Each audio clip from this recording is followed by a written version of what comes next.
Hello and welcome to this edition of The Current. My name is Erin Curren and I am your host. The Current is a talk show where we embrace life change, shift perspective, and spark curiosity. I'm delighted to welcome my guest, Gina Gilbert. Gina is a person who has worked in the healing arts all of her life through movement, through acupuncture, and through visual arts. Gina, welcome to The Current. Thank you for taking time to meet with me. Thank you, Erin. It's a pleasure. Gina, we met when you were in Maine dancing through life as a Nia apprentice and teacher and mover. And those people who are used to seeing The Current know that I love Nia and I'm a Nia teacher as well. So we have that in common, Nia in Maine. Let's talk a little bit about our first encounter. Well, our first encounter was on Mackworth Island at the beach.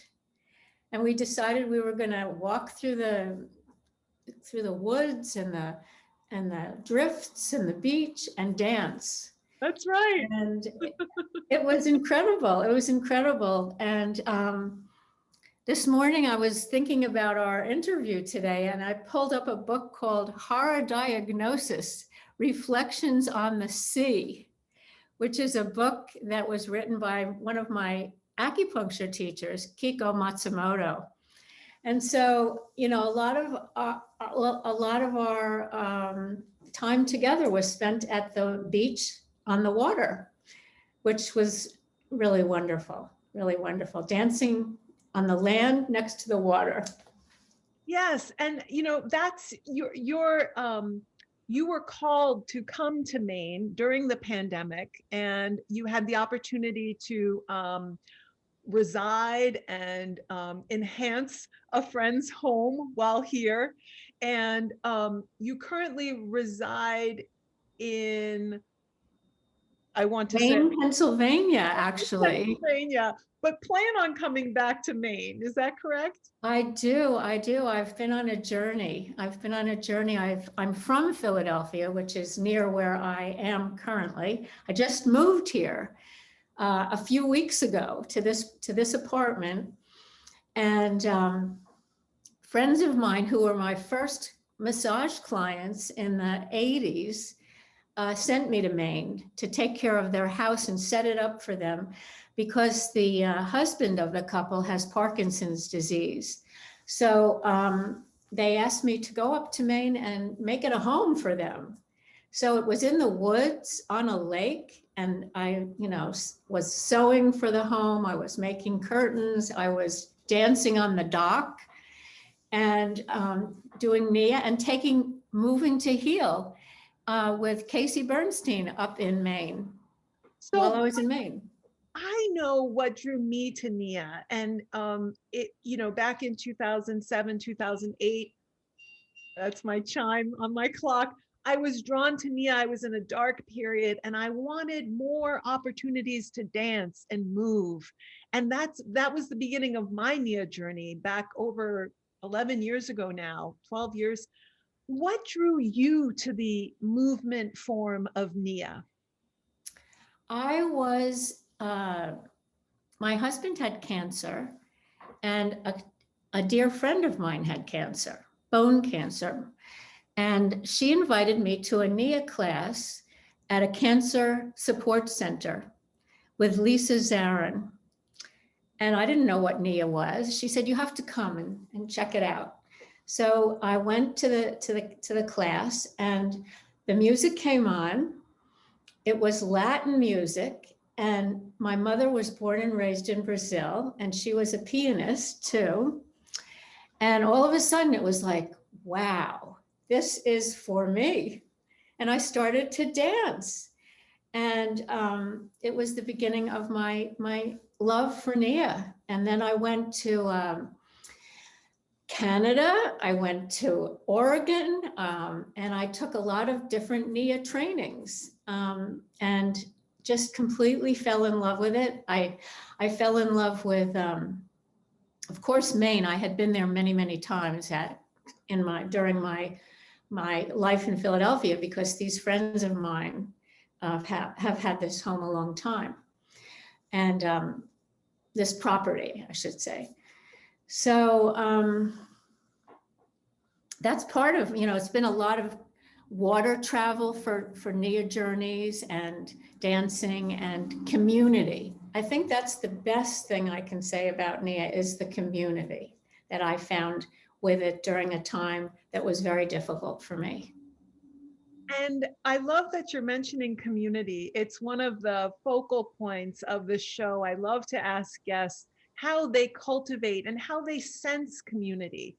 And during the pandemic, we're in this particular time where some people have been able to broaden, actually enlarge their community through technology like Zoom and other platforms.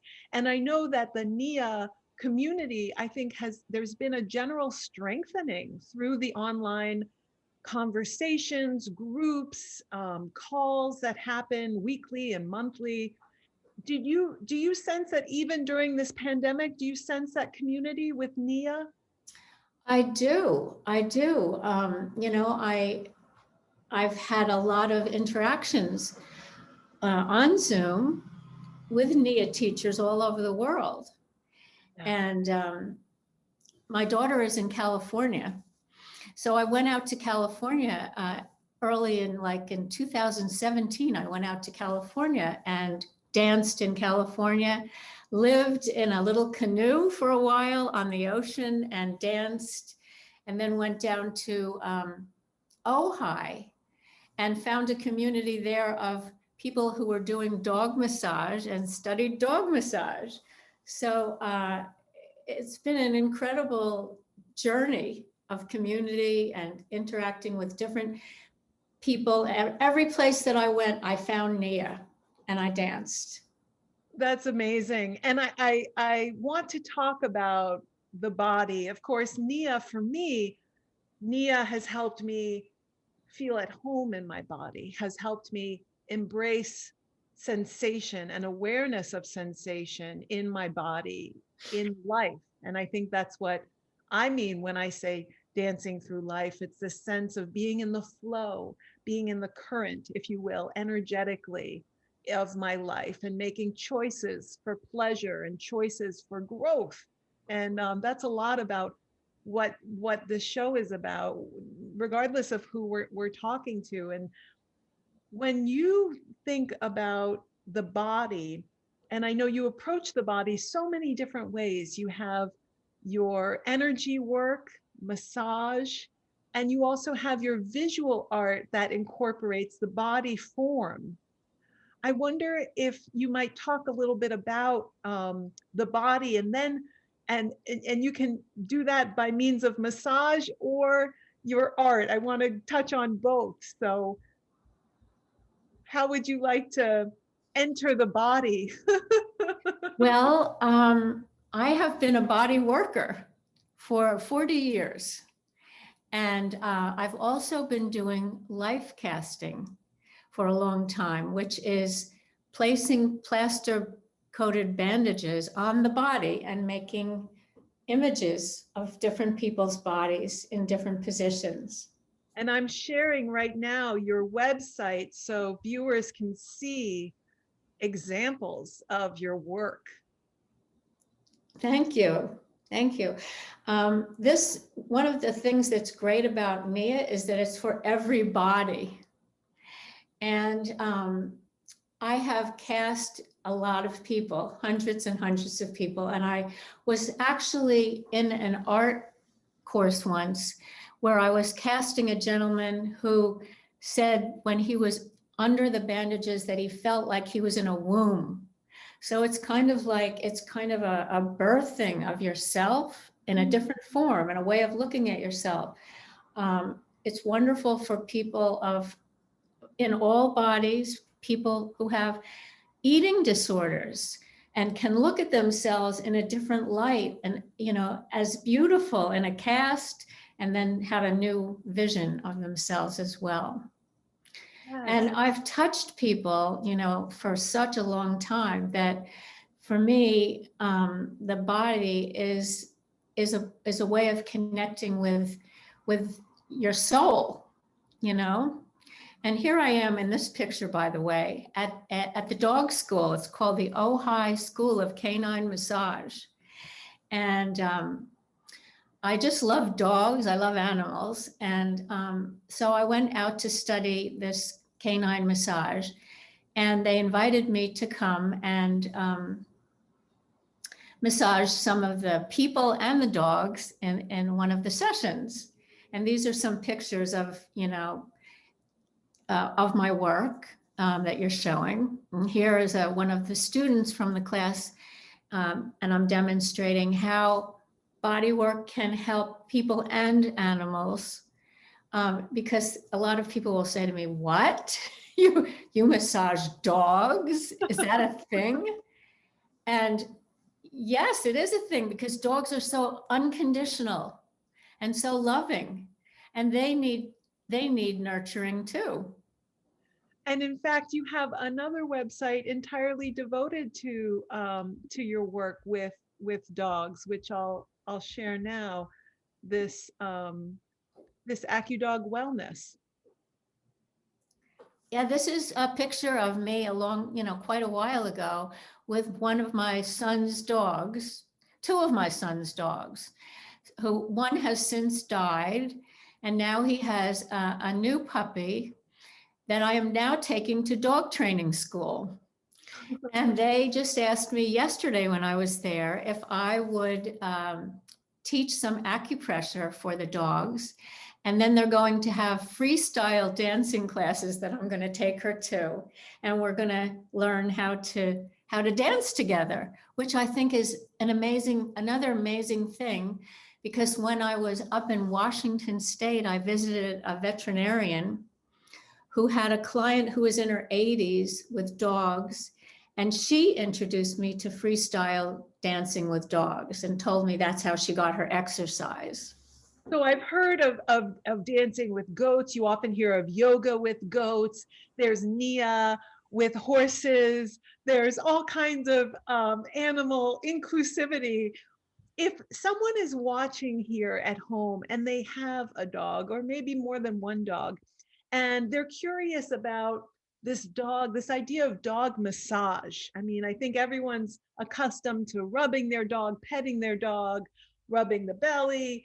Maybe they know that there's certain areas their dog is more sensitive, and they may not rub there. Is there any sort of tip or technique you would like to share with viewers with their own dog, something to look for or something to try?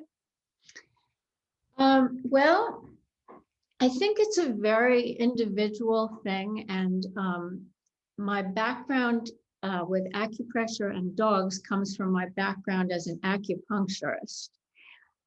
So instead of inserting needles into dogs, which I'm not trained to do, I'm trained to touch them, or use tuning forks. I have these wonderful tuning forks that I can use on the acupuncture points, and they're non-invasive, and they have that sound element.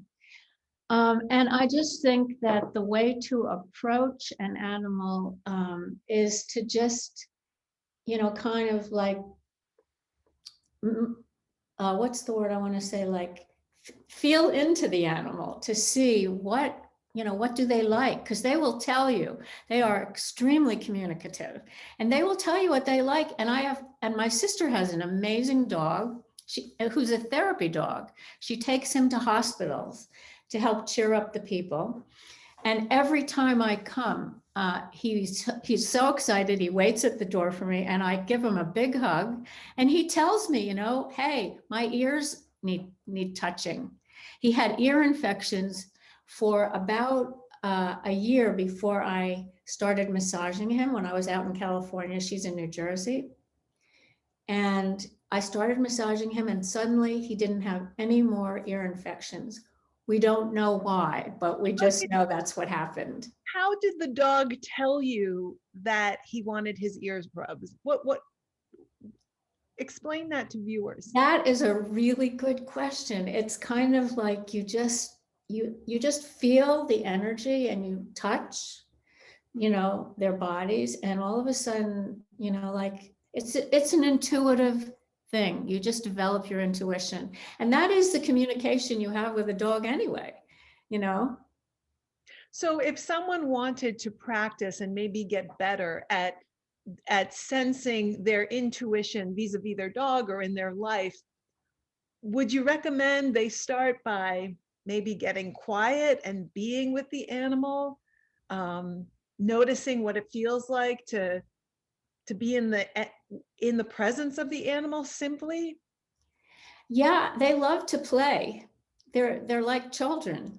So playing with them, and then, like just hugging them and being joyous, they love that.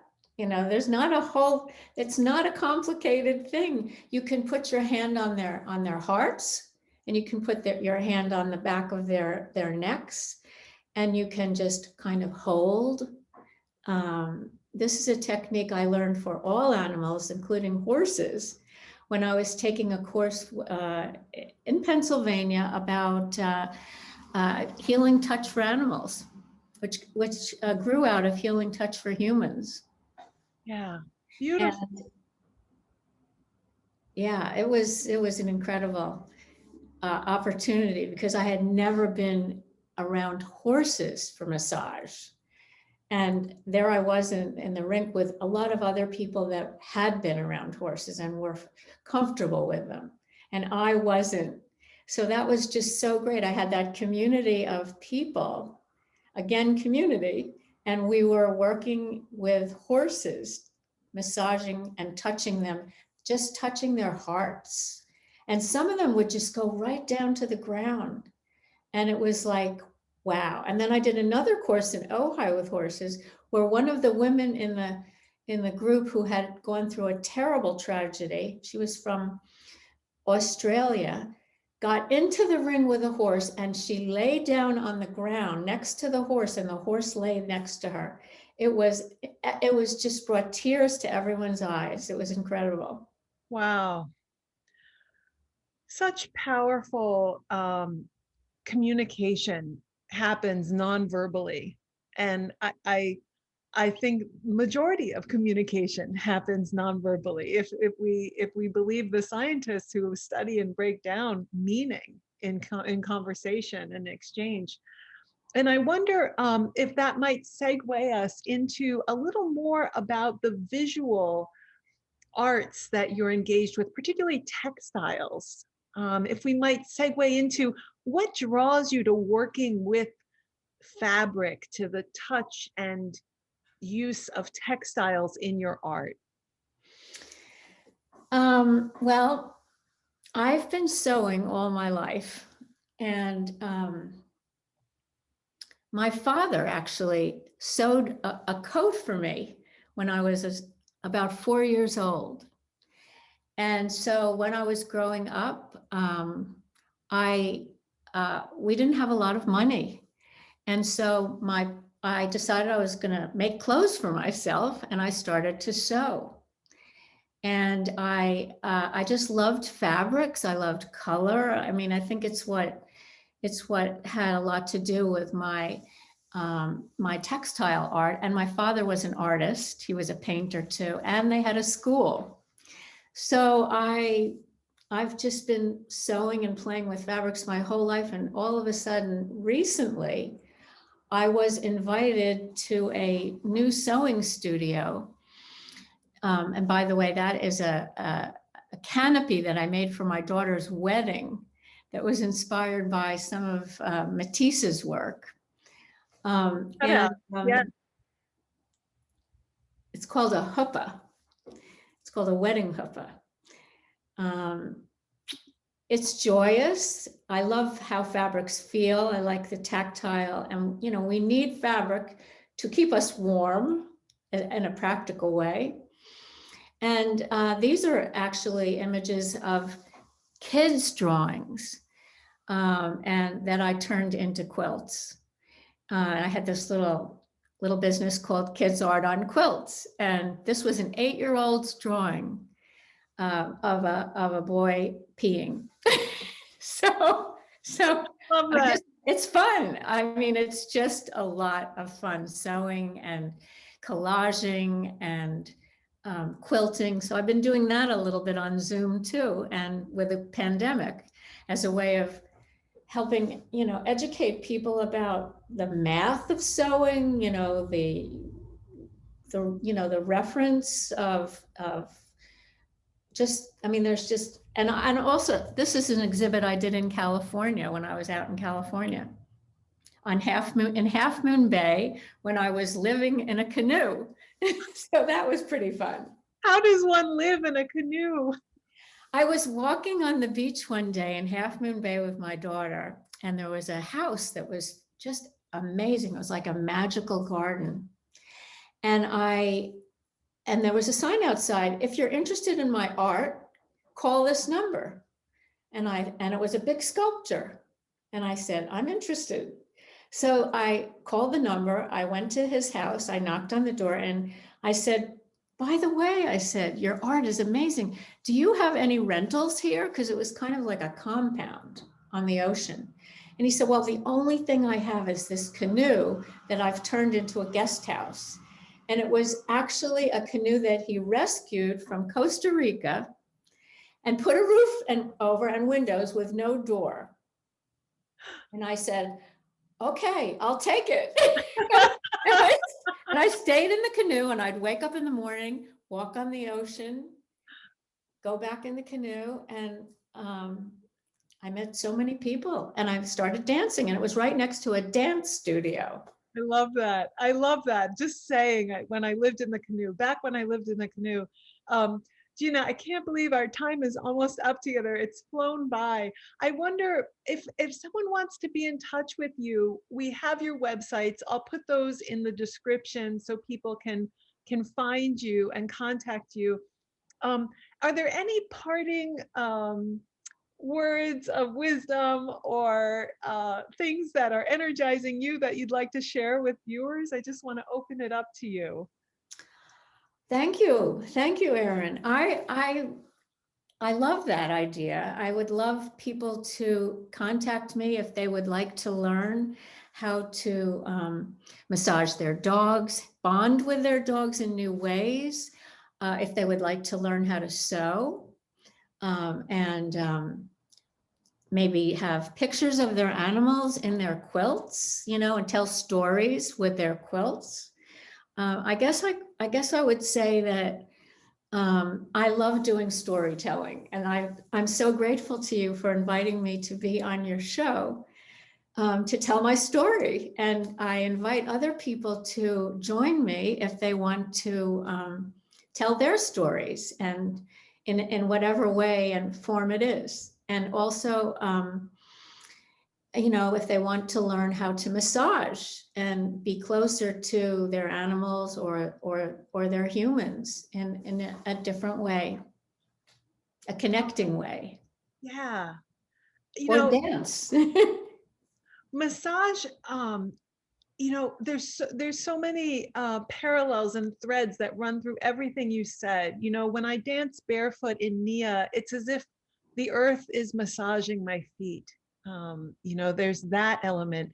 There's this beautiful nonverbal communication that happens when we massage a loved one, like the feet of someone who is suffering, or a friend who just taking their hand and rubbing the hand, the neck, the skull. So many simple ways to bring our touch. And as this pandemic recedes and we're able to come back into contact, I would just encourage slowing down and sensing gratitude and sensing that power of touch. I know for me, I've so missed hugging my friends and community members. And so for me, it's like going to be this joyful reunion of touch, reawakening when we're able.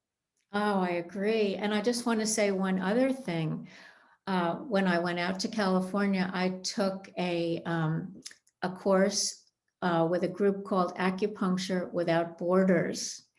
And I joined that group, and they go all over the world. It's a volunteer organization to help people in distress, to help people from the pandemic, to help immigrants, and all sorts of situations. And I said to them at the end of the training, I said, I'm dancing. Can we bring dancing to these groups? And they said, yes, that would be amazing. Dancing with, with these people, it just brings so much joy. And I think of people standing in a circle, holding hands and dancing. And it threads all together the many different things that I love and that you love. Yes. Gina Gilbert, thank you so much for taking this time with me. And thank you for watching this edition of The Current. We'll see you soon. Thank you, Kurt. Thank you very much, You're Erin. welcome.